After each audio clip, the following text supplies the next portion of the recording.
The morning sun rose over the endless prairie of Kansas Territory, painting the grasslands in shades of gold and amber. The small frontier town of Cedar Springs was alive with unusual excitement, decorated with ribbons and wildflowers for what should have been the most celebrated wedding in the community's short history. The modest wooden church at the center of town had been scrubbed clean, its simple pews filled with settlers who had traveled from neighboring homesteads to witness this extraordinary union between two different worlds. Thomas Brennan stood at the altar in his only good suit, a simple brown jacket that his mother had mended countless times.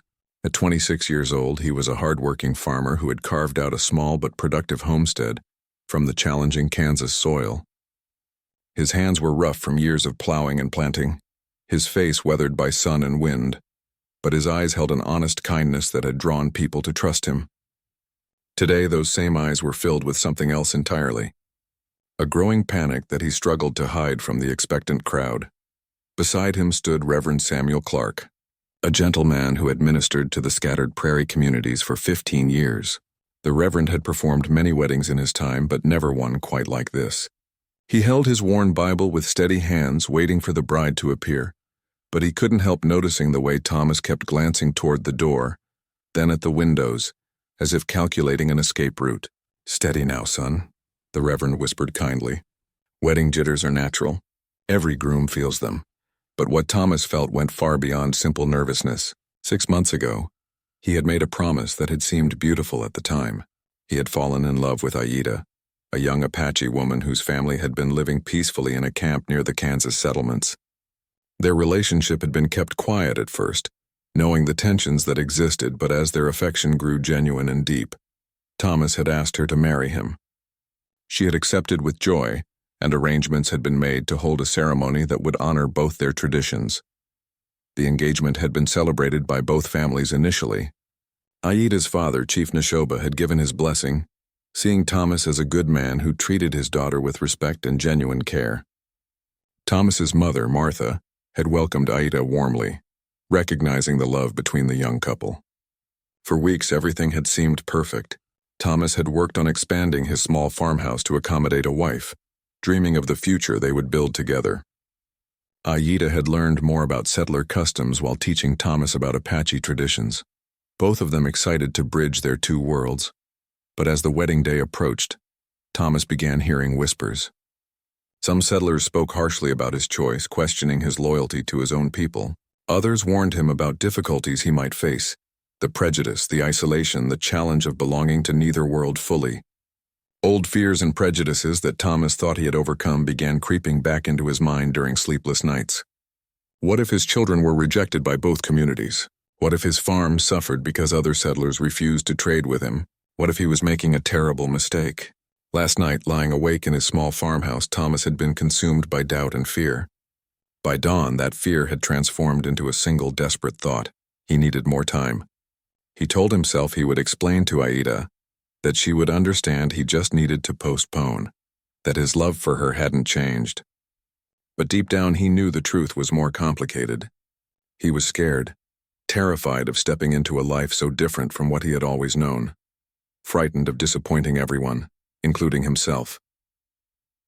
The church doors opened, and a hush fell over the congregation. Aida entered, and even in his state of panic, Thomas felt his breath catch. She wore a beautiful combination of both their traditions, a simple white dress that Martha had helped her sew, adorned with intricate beadwork that her mother and aunts had spent weeks creating. Her long black hair was braided with small wildflowers woven through it. Her face was serene and hopeful, her dark eyes seeking Thomas's with love and trust. Behind her walked her father, Chief Neshoba, tall and dignified in his finest clothing, and several family members who had come to witness this historic union. As Aida walked down the aisle, Thomas's panic reached its peak. He saw not just his bride, but everything this moment represented. The commitment, the permanence, the life-changing decision that suddenly felt too big for him to handle. His heart pounded so loudly in his ears that the Reverend's welcoming words became distant noise. He looked at the congregation, at the mixture of curious settlers and Apache witnesses, all waiting for him to speak vows that would bind him forever. "Dearly beloved," Reverend Clark began, his voice warm and welcoming, We are gathered here today to witness the union of Thomas Brennan and Aida, daughter of Chief Neshoba, in holy matrimony. This wedding represents not just the joining of two hearts, but the hope of peace and understanding between our communities. The words seemed to press down on Thomas like physical weight. He looked at Aida standing beside him now, so trusting, so beautiful, so unaware of the storm of doubt raging inside him. Marriage is a sacred covenant, the Reverend continued, a promise made before God and witnesses that should not be entered into lightly, but with full commitment of heart and soul. Thomas felt his breath becoming shallow. His collar felt too tight. The church seemed to be closing in around him. He glanced at Chief Neshoba, whose proud but watchful eyes met his, and he saw trust there that he suddenly felt unworthy of bearing. The weight of expectation from both communities pressed down on him until he couldn't breathe. "If anyone here has any reason why these two should not be joined," Reverend Clark said, following the traditional ceremony, "speak now or forever hold your peace." In that moment of silence, something inside Thomas snapped. The fear, the pressure, the overwhelming sense of being trapped, it all became too much. Without thinking, without planning, purely on desperate instinct, Thomas suddenly turned and bolted toward the side door of the church.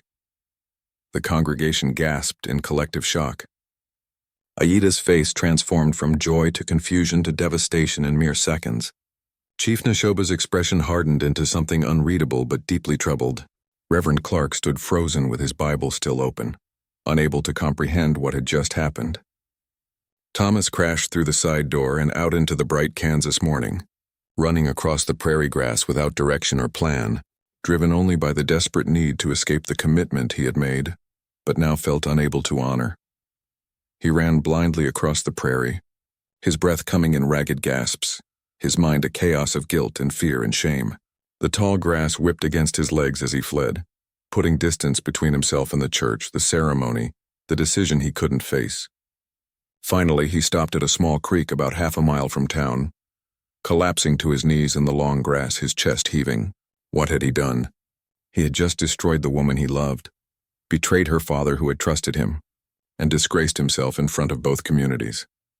As his breathing slowly steadied and reality began to sink in, Thomas looked back toward Cedar Springs. The church steeple was visible above the prairie grass, and even from this distance he could see that something was happening.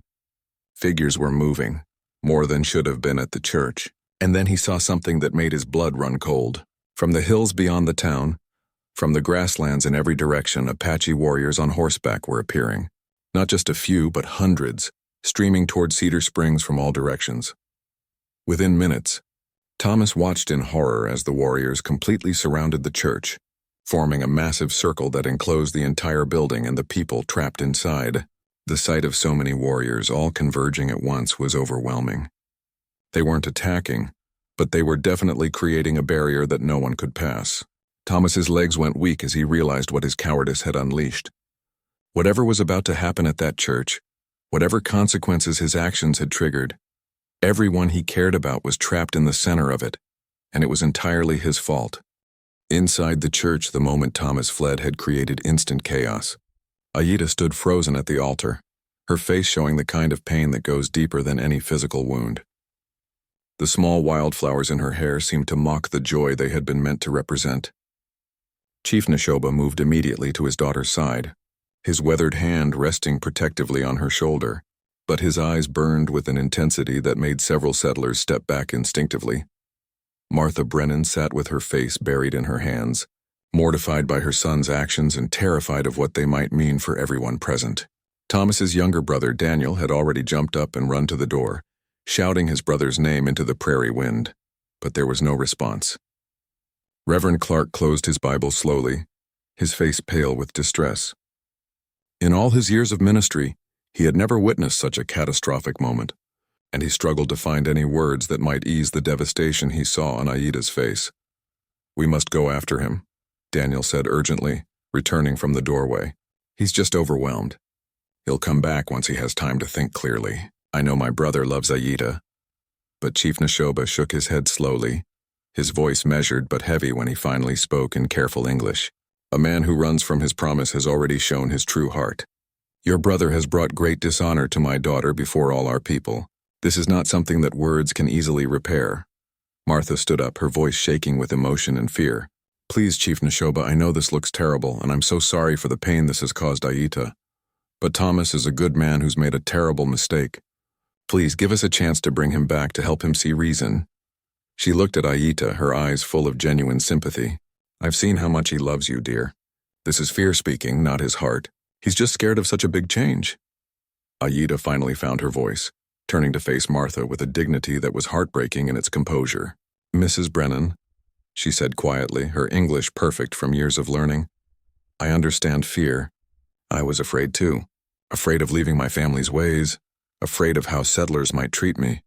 Afraid of building a life between two worlds. But love gave me courage to stand here anyway.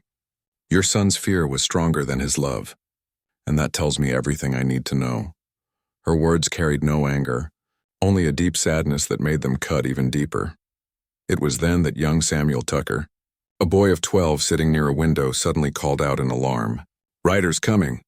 Lots of them! From everywhere.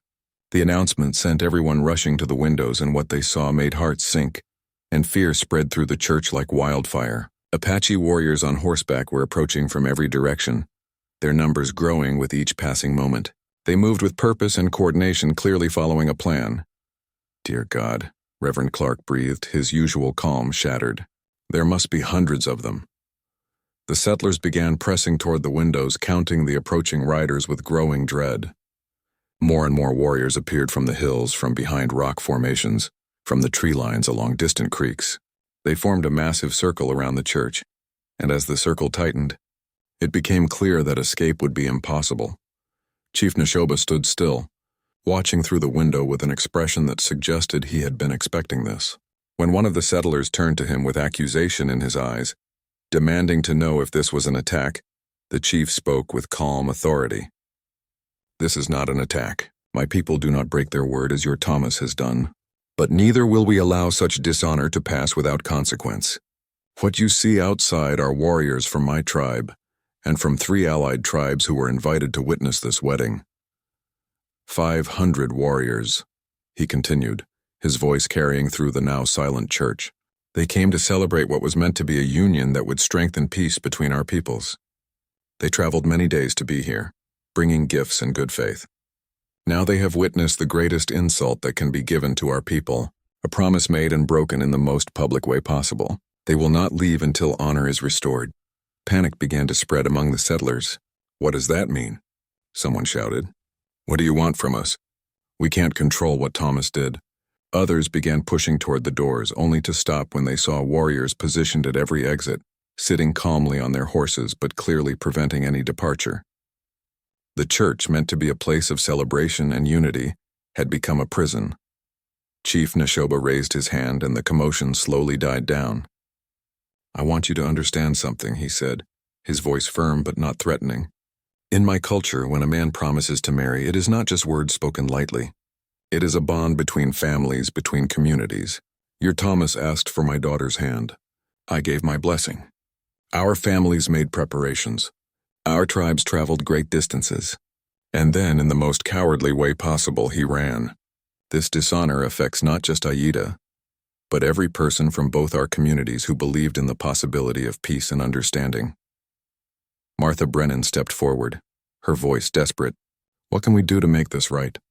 Please tell us what you need. Thomas made a terrible mistake, but surely there's a way to resolve this without anyone getting hurt. Chief Neshoba looked at her with something that might have been sympathy, but his resolve remained firm. The warriors outside will not harm anyone, but no one will leave this church until Thomas Brennan returns to face what he has done. He must stand before all these witnesses and explain his actions. He must look my daughter in the eyes and tell her why his promise meant so little. And if he doesn't come back? Daniel asked, his voice tight with worry. What if he's too afraid or too ashamed? You can't keep everyone here forever. The chief's expression darkened slightly. Then everyone here will understand what it means to be trapped by another person's cowardice. You will all feel the helplessness and frustration that my daughter feels. You will all wait, as she has waited, for a man who may never have the courage to keep his word. Reverend Clark moved forward, attempting to mediate. Chief Neshoba, surely we can find a peaceful resolution to this. Perhaps if I went out to speak with the warriors to explain that we're all distressed by what happened, that we want to make amends. but the chief shook his head. "This is not about explanations or apologies from others, Reverend. This is about one man's choice. Thomas Brennan made a promise before your God and before my people. He must be the one to face the consequences of breaking that promise." Outside, the circle of warriors remained motionless, a living barrier that sent a clear message. Inside, the congregation settled into an uneasy standoff. Some settlers sat in the pews, anxiously watching the doors and windows. Others huddled in small groups, whispering about what might happen next. Aida sat in the front pew with her family around her, her face turned away from everyone, dealing with her private heartbreak while trapped in this public crisis. Hours passed slowly. The morning sun climbed higher and the church grew warm with so many people confined in the small space. Children began to fuss and mothers tried to comfort them while managing their own fear. Young Samuel Tucker was tasked with counting the warriors, and he reported back in a shaking voice that he had counted over 400, with more possibly hidden in the surrounding landscape. Daniel stood by a window, scanning the prairie for any sign of his brother. "He has to see what's happening," he said to anyone who would listen. "He has to see the warriors surrounding us. He'll come back. He has to." But as more time passed with no sign of Thomas, that hope began to fade. Meanwhile, out by the creek where Thomas had collapsed, the reality of the situation was slowly sinking into the young farmer's mind. He could see the church in the distance, completely surrounded. He could see his community trapped because of his actions, and slowly, very slowly, he began to realize that running had solved nothing. It had only made everything infinitely worse. Thomas sat by the creek for what felt like hours, though the sun's position told him it had only been perhaps 30 minutes since he fled the church. His breathing had calmed, but his mind remained a storm of conflicting emotions. Shame burned in his chest as he replayed the moment he had run, seeing again and again the look of devastation on Aida's face. But alongside the shame was still that persistent fear, that voice telling him he had made the right choice in escaping a commitment he wasn't ready for.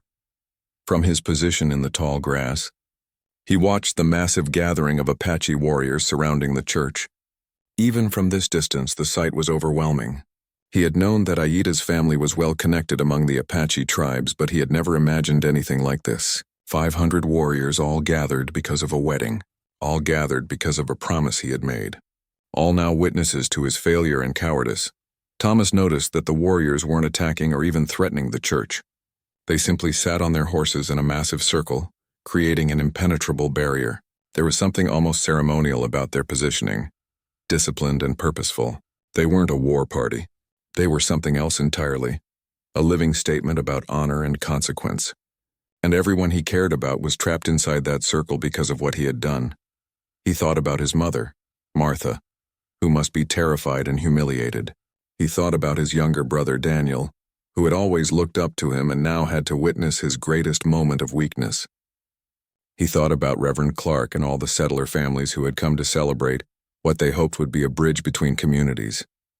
And most of all, he thought about Aida, standing at that altar in her beautiful dress, waiting for a groom who had chosen fear over love. Thomas put his head in his hands, finally allowing himself to fully feel the magnitude of what he had done. This wasn't just about his own fear anymore. His moment of panic had created a crisis that affected everyone. The warriors surrounding the church weren't there because of some old conflict or territorial dispute. They were there because he, Thomas Brennan, had made a promise and then shattered it in the most public and dishonorable way possible. As the sun climbed higher, Thomas began to understand something that had eluded him in his panic. The fear he felt about marrying Aida, about bridging two worlds, about facing an uncertain future. That fear was nothing compared to the consequences of running from it. By trying to escape his fears, he had created something far worse. He had dishonored a woman he genuinely loved, broken the trust of families who had welcomed their union, and potentially destroyed any chance of peace between the communities. He stood up slowly, his legs unsteady, and looked back at the church. He could see figures moving inside through the windows. He could imagine the fear and confusion his actions had caused, and he realized with crushing clarity that there was only one way forward. He couldn't undo what he had done, couldn't erase the pain he had caused, but he could at least face it. He could at least have the courage now that he had lacked at the altar. But as Thomas started to walk back toward Cedar Springs, another fear gripped him. What would happen when he returned? Would the warriors allow him to pass through their circle? Would Chief Neshoba demand some kind of justice for the dishonor shown to his daughter? Would Aita even want to see him after what he had done? And most importantly, could he actually go through with the wedding now? Or would his fear overwhelm him again the moment he stood at that altar? The walk back to town felt endless. Each step was heavy with dread and determination fighting against each other. Thomas rehearsed what he might say, how he might explain or apologize, but every word he thought of seemed inadequate. How do you apologize for publicly destroying someone's trust? How do you explain cowardice to people who had believed in your courage? As he got closer, he could see the warriors more clearly now, their faces stoic and watchful. When Thomas was about 200 yards from the church, several warriors on horseback broke from the circle and rode toward him. His heart hammered in his chest, and for a moment his instinct to run almost overpowered him again, but he forced himself to stand still to face whatever was coming. The warriors circled him, their horses kicking up dust, and then one of them, an older warrior with silver in his hair and scars that spoke of many battles, dismounted and approached him. The warrior studied Thomas with intense dark eyes that seemed to see straight through to his soul. He spoke in Apache, words that Thomas couldn't understand, but the tone was clear. It was a question, perhaps a challenge. Thomas swallowed hard and replied in English, his voice shaking. I need to go back. I need to face Chief Neshoba and Aita. I need to answer for what I've done. The warrior seemed to understand enough, or perhaps he read the intention in Thomas's posture and expression. After a long moment, the warrior nodded and gestured for Thomas to follow. The circle of warriors parted, creating a narrow path toward the church. Thomas walked through, feeling the weight of hundreds of eyes upon him. Every warrior he passed seemed to be judging him, measuring him, finding him wanting. The walk to the church doors was the longest of his life, each step a battle against the urge to turn and run again. When he reached the church doors, they swung open. Thomas stepped inside, and every head turned toward him. The silence was deafening.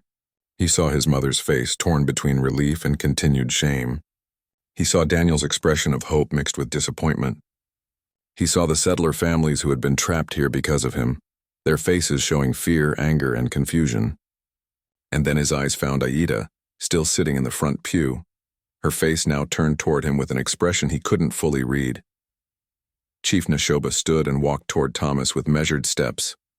The chief's presence was commanding, and Thomas felt himself wanting to shrink back, but he forced himself to stand straight and meet the chief's eyes. When Neshoba spoke, his voice was low but carried through the silent church. You return. That shows at least a small measure of courage. But courage that comes after cowardice is like rain after the harvest, too late to save what has already died.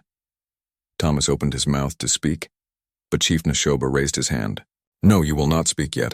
First you will listen. You will understand what you have done. The chief gestured to the windows, to the circle of warriors outside. These warriors came from far distances to witness what should have been a sacred union. They brought gifts. They brought hope for peace. They brought respect for the promise you made to my daughter. Instead, they witnessed the greatest dishonor. They saw a man make a sacred commitment and then run from it like a frightened child. The chief's words cut deep because they were true. Thomas felt tears of shame burning in his eyes, but he didn't look away.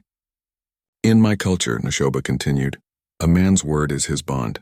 When that bond is broken, especially in matters of family and marriage, the dishonor affects not just the individuals, but entire communities. You have shown disrespect not just to my daughter, but to every person here, to every warrior outside, to the very idea that different peoples can trust each other enough to build bridges. Thomas finally found his voice, though it came out rough and strained. I know what I've done, and there are no words sufficient to express my shame. I was afraid, terrified of the commitment and the changes it would bring. But I was wrong. I was a coward, and I hurt the person I love because I let fear control me. He looked past the chief to where Aita sat, her face still unreadable. Aita, I don't expect you to forgive me. I don't even know if I deserve the chance to explain. But I'm here now, and I'm ready to face whatever consequences come from my actions. Aita stood slowly and walked toward Thomas, each step measured and deliberate. When she reached him, she looked into his eyes with a directness that made him want to look away, but he forced himself to hold her gaze. When she spoke, her voice was quiet but steady, carrying the weight of her hurt and her strength. You say you love me, Thomas, but today you showed me what your love looks like when tested. It runs, it hides. It leaves me standing alone before all these people, bearing the shame of your broken promise. Thomas felt his heart breaking at her words, but he knew he deserved every bit of her pain and anger. You're right, he said softly. I failed you in the worst possible way. I failed everyone. And I don't know how to make it right, but I'm willing to try. I'm willing to do whatever it takes. Aida studied his face for a long moment, and when she finally spoke again, there was something different in her voice. Not forgiveness exactly, but perhaps the beginning of understanding what needed to happen next. Aida's eyes remained fixed on Thomas, searching his face for something. Perhaps sincerity, perhaps understanding, perhaps just the truth beneath the shame and fear. The entire church remained silent, every person holding their breath, waiting to see what would happen next. Chief Neshoba stood nearby, watchful and still, allowing his daughter to speak her own mind in this moment that was, above all, hers to navigate. You want to make this right, Aida said quietly, her voice carrying despite its softness. But you don't even understand what right means anymore. When you ran from that altar, you didn't just run from me. You ran from yourself, from the man you thought you were, from the man I believed you to be. She paused, her hand moving unconsciously to the beadwork on her dress, the hours of love and hope her family had sewn into every stitch. Tell me, Thomas, what changed between yesterday and today? Yesterday you said you loved me enough to join our worlds. Today you couldn't even stand beside me for 5 minutes. Thomas felt the weight of her question settle on him. It would have been easy to give a simple answer, to blame the moment, the pressure, the fear. But standing here now, facing her and everyone else, he realized she deserved more than easy answers. She deserved the truth, uncomfortable and ugly as it might be. I got scared, he began, his voice rough with emotion. Not just nervous or worried, but truly terrified. Last night I couldn't sleep, thinking about everything that would change. I started imagining all the worst possibilities. I thought about how some of the settlers would treat us, the looks and whispers we'd face every time we went to town, Thomas continued, the words coming faster now as he let them flow. I thought about our children and how they might not be fully accepted by either community. I thought about my farm and whether other settlers would still trade with me. I thought about your family's expectations and whether I could honor your traditions properly. All those fears piled up until I couldn't see past them to remember why I asked you to marry me in the first place.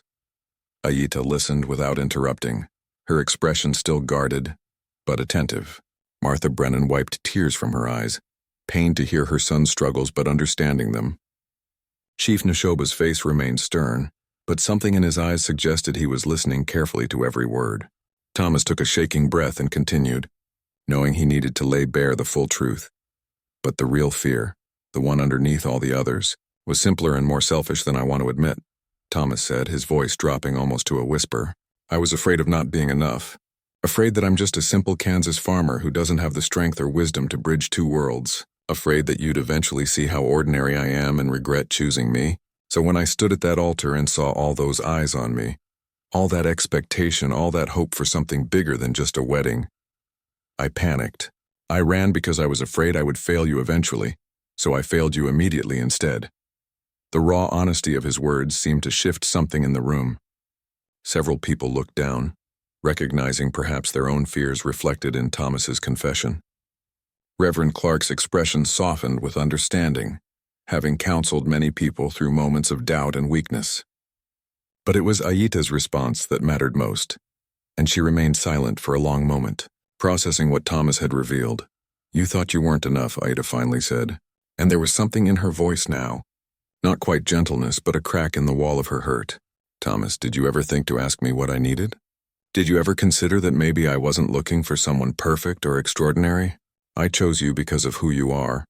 A man who works hard, who treats people with kindness, who was brave enough to love someone different from himself. Until today, that was enough. More than enough. She stepped closer to him, and Thomas could see the tear tracks on her face that she had tried to hide. When you ran, you decided for both of us that we couldn't succeed. You took away my choice, my voice in our future. You made yourself the only judge of whether our love was strong enough, and you decided it wasn't. That hurts worse than the embarrassment, worse than the broken promise. You didn't trust me enough to face those fears together. Thomas felt the truth of her words like a physical blow. She was right. In all his panic and self-doubt, He had never once considered that she might have fears too, that she might also be uncertain but choosing courage anyway. He had been so wrapped up in his own inadequacy that he had made the decision for both of them, taking away her agency in the process. "You're absolutely right," he said, his voice breaking. "I took away your choice because I was too afraid to trust in us together. I was a coward, and not just because I ran, but because I didn't believe in you, in us, and the strength we could have had together." Chief Neshoba stepped forward then, his presence commanding attention. "Words of understanding are good," he said, his accented English careful and precise. "But understanding alone does not restore honor. Thomas Brennan, you have admitted your weakness and fear. That is the first step. But my daughter and my people need to know what you will do now. Will you run again when the next fear comes? Will you abandon your promises when the path becomes difficult?"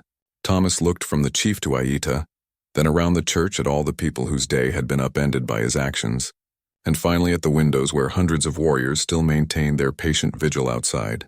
He understood now that this wasn't just about a wedding anymore.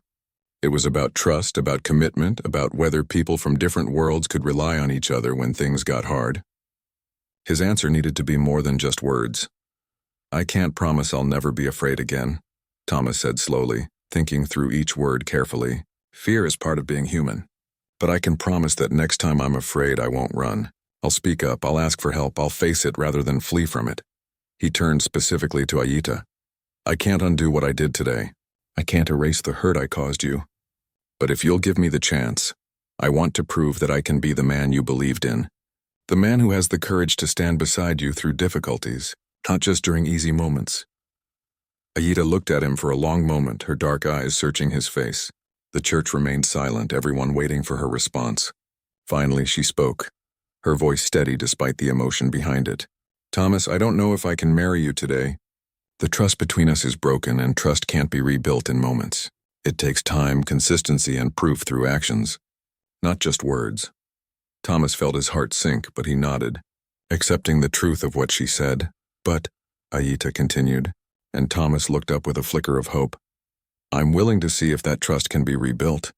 Not because I've forgiven you, I haven't, not yet, but because I believe in what we could have been, and I want to know if it's still possible." She glanced at her father, then back at Thomas. "However, this can't be just between us anymore. You dishonored not just me, but both our communities. Any path forward has to address that." Chief Neshoba nodded approvingly at his daughter's words. "My daughter speaks with wisdom," he said. "The 500 warriors outside came to witness a sacred union. They cannot return to their tribes with only the story of a man who ran. There must be something more, some resolution that shows both our peoples that bridges between us are possible, that trust can exist even when it's been tested." He looked at Thomas with an intensity that was both challenging and, perhaps, offering an opportunity. "Thomas Brennan, are you willing to prove your commitment in the way of my people?" Thomas didn't fully understand what the chief was asking, but he knew this was a crucial moment. Whatever test or challenge Chief Neshoba had in mind, refusing it would mean losing any chance of rebuilding what he had broken. "Yes," Thomas said firmly, his voice stronger now. "Whatever I need to do to prove my commitment, to restore the honor I destroyed, I'll do it. I'm not running anymore." Chief Neshoba studied him for another long moment, then nodded slowly. "Very well. In my culture, when a man wishes to marry, he must prove himself worthy through actions, not just words. He must show he can provide, protect, and honor his commitments even when tested. You will undergo a trial, Thomas Brennan. Not a trial of punishment, but a trial of proof. You will spend the next 30 days living with my people, learning our ways, working alongside us, showing through your actions whether your commitment is real." Martha Brennan started to protest, worried for her son's safety. But Daniel put a hand on her arm, understanding that this was necessary. Thomas himself felt both relief and new fear at the prospect, but he had meant what he said about not running anymore.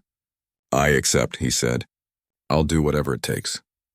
Aida watched this exchange with an expression that was hard to read, but there seemed to be something in her eyes, not quite hope, but perhaps the possibility of hope, waiting to see if Thomas's actions would finally match his words. Chief Neshoba raised his hand, and one of the warriors outside must have been watching through the window, because within moments, the massive circle began to shift. The warriors didn't disperse entirely, but they opened pathways, allowing the trapped settlers to finally leave the church. Families emerged slowly, blinking in the bright sunlight, children crying in their mothers' arms, men looking both relieved and uneasy as they passed between the watching Apache warriors. Thomas stood with Ayita and Chief Neshoba near the church entrance as the settlers filed out. Many cast glances at him, some sympathetic, others disapproving, but most simply exhausted from the ordeal. Martha approached her son, her face torn between relief that he was safe and worry about what lay ahead. "Thomas, are you certain about this?" she asked quietly, glancing at the Apache warriors who remained, their presence still formidable despite the open circle. "I'm certain, Ma," Thomas replied, his voice steadier than he felt. "This is what I need to do, not just for Ayita but for myself. I need to prove I can keep my word when things get difficult." Martha nodded slowly, understanding in her eyes even as worry creased her face. Daniel stepped forward and gripped his brother's shoulder firmly. "I'll take care of the farm while you're gone. And Ma, too. You just focus on doing what you need to do." As the last of the settlers departed, Chief Neshoba addressed Thomas with formal gravity. "You will come with us now to our camp. It is a day's ride from here. You will live as we live, work as we work, and learn what it means to be part of our community. Every 3 days, Ayita will visit to see your progress. At the end of 30 days, if you have proven yourself worthy through your actions and commitment, we will speak again of marriage. If you have not, you will return to your farm and our peoples will remain separate. Our chance for unity lost." Thomas nodded his acceptance, and within the hour found himself on horseback, riding east across the Kansas prairie surrounded by Apache warriors. Ayita rode ahead with her father, not looking back at Thomas. The journey was silent except for the sound of hooves against the earth and the wind through the grass. Thomas had time to think about what he had gotten himself into, leaving behind everything familiar to prove himself in a culture he barely understood. The Apache camp was larger than Thomas had imagined, situated in a protected valley with a stream running through it. There were dozens of traditional dwellings, cook fires, and areas for various activities. Children played in the open spaces, women worked on crafts and food preparation, and men tended to horses and weapons. When the warriors returned with Thomas, the entire camp gathered to see the man who had run from the altar. Chief Neshoba spoke to his people in Apache, explaining the situation. Thomas couldn't understand the words, but he could read the reactions on faces around him. Some showed anger, others curiosity, and a few showed what might have been pity or understanding. When the chief finished speaking, he turned to Thomas. "You will stay in the dwelling of Dakota, one of our elders. He speaks some English and will guide you in learning our ways. You will rise when we rise, work when we work, and participate in all aspects of our daily life." The first days were brutally difficult. Thomas woke before dawn to the sound of the camp stirring to life. The work was different from his farm labor, harder in some ways, requiring skills he didn't possess. He helped with hunting preparations, learned to properly tan hides, assisted in building repairs using techniques unfamiliar to him, and participated in gathering expeditions. His hands, already tough from farm work, developed new calluses. His body ached from unfamiliar movements and the relentless pace. But the physical challenges were nothing compared to the cultural ones. Everything from how to address elders properly, to the significance of certain gestures, to the complex web of relationships and responsibilities within the community. It was all foreign to him. He made mistakes constantly. He used the wrong hand to receive food, spoke when he should have listened, stood when he should have sat. Each error was corrected, sometimes gently, sometimes with obvious frustration. Dakota, his host, was a patient teacher but demanded effort and attention. The elder would demonstrate tasks once, maybe twice, then expect Thomas to manage on his own. "In our way," Dakota explained in his careful English, "learning comes from doing, from failing, from trying again. We do not hold hands of grown men who wish to join our people. We watch to see if they have the spirit to persist." On the third day, as Chief Neshoba had promised, Ayita came to the camp. Thomas was in the middle of struggling to repair a tear in a leather water container, his stitching uneven and clumsy compared to the neat work of those around him. He looked up to see her approaching, and his heart both leaped and sank. She looked beautiful but distant, her expression neutral as she observed him. "How is he doing?" Ida asked Dakota in Apache, and the elder responded at length. Thomas couldn't understand the words, but he saw Ayita's slight nod, her eyes moving to his hands, to the imperfect stitching. to the sweat on his brow. Finally, she spoke to Thomas directly in English. Dakota says you work hard but struggle to learn. He says you make many mistakes but don't give up. He says it's too early to know if effort will become skill. Thomas set down the leather, wiping his hands nervously. I'm trying, Aita. I know I have a long way to go, but I'm not quitting. I won't run this time. Aita's expression remained carefully controlled. Words, Thomas. Still just words. I'll return in 3 days to see if your actions continue to match them. She turned and left without another word, and Thomas felt the weight of her doubt like a stone in his chest. But he picked up the leather again and returned to his clumsy stitching, determined to improve. As the days passed, something began to shift. Thomas's stitching became neater, his understanding of the camp's rhythms improved, and his attempts to learn Apache words started to sound less awkward. He began to understand the interconnectedness of the community, how everyone contributed, how resources were shared, how decisions were made collectively rather than individually. It was different from the settler way of individual homesteads and personal property, and it challenged assumptions he hadn't even known he held. On Aita's second visit, Dakota's report was more positive.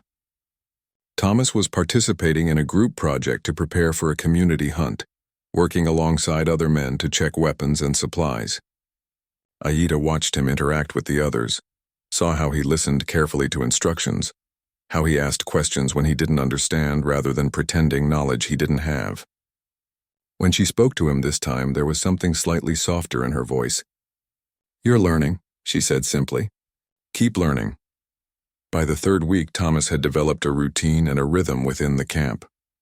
He was far from perfect, and there were still many aspects of Apache life he struggled with, but he was no longer the completely lost outsider he had been. He could perform basic tasks competently, could understand simple Apache phrases, and had begun to form tentative friendships with some of the younger men, who seemed amused by his determination if not yet fully accepting of his presence.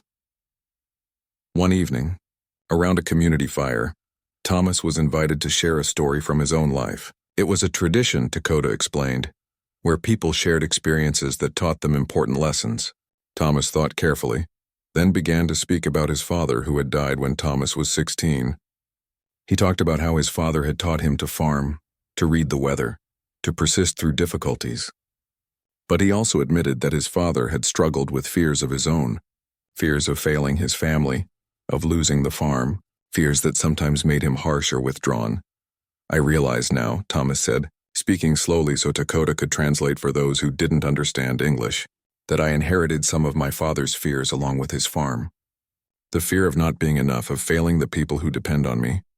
When I ran from the wedding, I was repeating his pattern of letting fear control important decisions, but I'm trying to break that pattern, to face my fears rather than being ruled by them. The people around the fire listened, and several nodded with what seemed like understanding. Fear, Thomas was learning, was universal, even if the specific fears differed across cultures. On Aita's fourth visit, at the start of the final week, something had clearly changed in how she looked at Thomas. She arrived to find him teaching a young Apache boy some basic English words, the child laughing at Thomas's attempts to simultaneously explain English while using his limited Apache. When Aita approached, the boy ran to her excitedly, telling her in Apache about the new words he was learning. Aita smiled at the child, then looked at Thomas with an expression that held something new, not quite trust restored, but perhaps the recognition that restoration was possible. Walk with me, Aita said, and Thomas quickly stood, following her away from the central camp toward the stream. They walked in silence for a while and Thomas didn't push, understanding now that patience was valued here, that silence could be as meaningful as words. Finally, Aita spoke. My father says you have done well. Better than he expected. Dakota says you have the spirit of someone willing to change to grow beyond what you were.